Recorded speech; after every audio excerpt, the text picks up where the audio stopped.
बिस्मिल्लाहिर्रहमानिर्रहीम। बेशक तमाम तारीफ़ें अल्लाह ताला के लिए हैं। वही ज़मीनों आसमानों का रब है। सारी ताकतें मेरे अल्लाह के लिए हैं।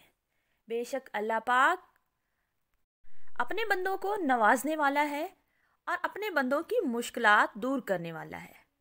अल्लाह के बंदों को चाहिए कि जुड़े रहें वो दीन के साथ, अल्लाह के कुरान के साथ और अल्लाह की सच्ची बातों के साथ। इस्लामिक वर्ल्ड के प्यारे बहन भाइयों, अस्सलाम वालेकुम। आज का वजीफ़ा इंतहाई मुजरब अमल बताऊंगी। आज का वजीफ़ा इंतहाई पावरफुल होने वाला है। वैसे तो हमारे सारे वज़ाइफ ही पावरफुल होते हैं, क्योंकि हम अल्लाह के नाम के वज़ाइफ और कुरान से, कुरानी आयात के वज़ाइफ बताते हैं। तो इससे तो कुरान से या अल्लाह के नामों से तो हम में से कोई भी मुंह नहीं फेर सकता। मैं अपनी हर वीडियो में आपको बताती हूँ कि आपने अगर मेरी वीडियो को स्टार्ट करना है देखना और वजीफ़े की नीयत से शुरू करना है देखना, तो यकीन कामिल कर लीजिए, उसके बाद मेरी वीडियो को ओपन कीजिए। अगर आपके दिल में वज़ाइफ, कुरानी आयात या अल्लाह के नाम के वज़ाइफ के लिए कोई शक या तरद्दुद बाकी है तो बेशक आप मेरी वीडियो स्किप कर सकते हैं। जी नाज़रीन, वजीफ़े का आगाज़ करते हैं। आज का वजीफ़ा मेरे उन प्यारे बहन भाइयों के लिए है जो शादीशुदा होने के बाद औलाद की नेमत से महरूम है और बहुत ज़्यादा परेशान रहते हैं। आज का वजीफ़ा उनके लिए है।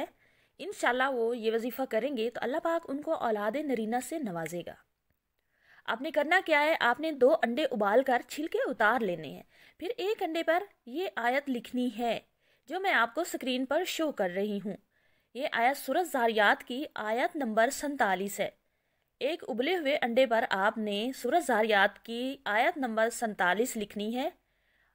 पेंसिल से ऐसा ऐसा लिख लें। जब आयत पूरी लिख लें तो वो अंडा मर्द यानी शोहर खा ले।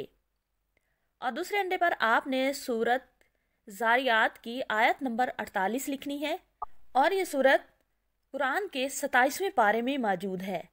आपने ये दूसरा अंडा जिस पे आपने सूरत ज़ारियात की आयत नंबर 48 जो मैंने आपको स्क्रीन पे भी शो करवा दी है, ये आयत आपने उबले हुए अंडे पर लिख के औरत को खिला देनी है, यानी बीवी को।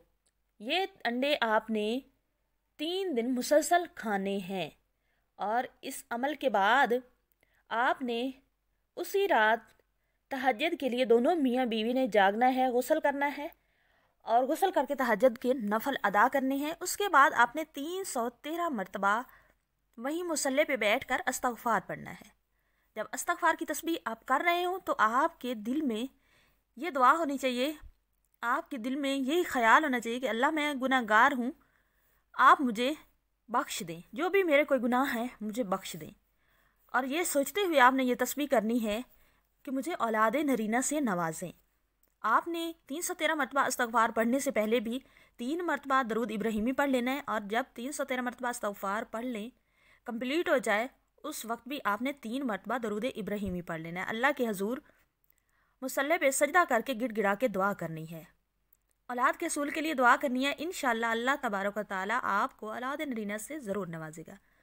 और बाकी भी जब भी आप नमाज़ पढ़ें, नमाज के बाद सजदे में जाकर, हर नमाज के बाद सजदे में जाकर या अल्लाह या रहमान 3 मरतबा पढ़कर अल्लाह के हजूर दुआ करें। इंशाअल्लाह सुम्मा इंशाअल्लाह अगर आप यकीन रखेंगे, पाक साफ़ होके ये अमल करेंगे तो अल्लाह पाक आपको औलाद नरीना से ज़रूर नवाजेगा।